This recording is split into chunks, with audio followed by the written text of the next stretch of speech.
The BCS Bowl Bash on Fox continues from the Louisiana Superdome in New Orleans. It's the 75th All-State Sugar Bowl featuring the 12-0 Utah Utes and the 12-1 Alabama Crimson Tide.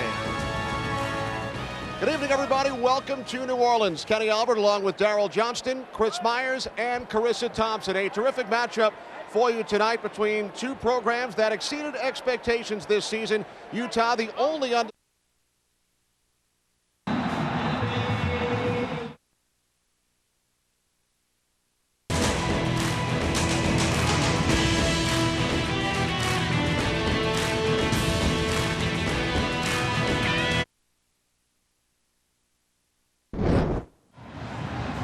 We get set to start the second.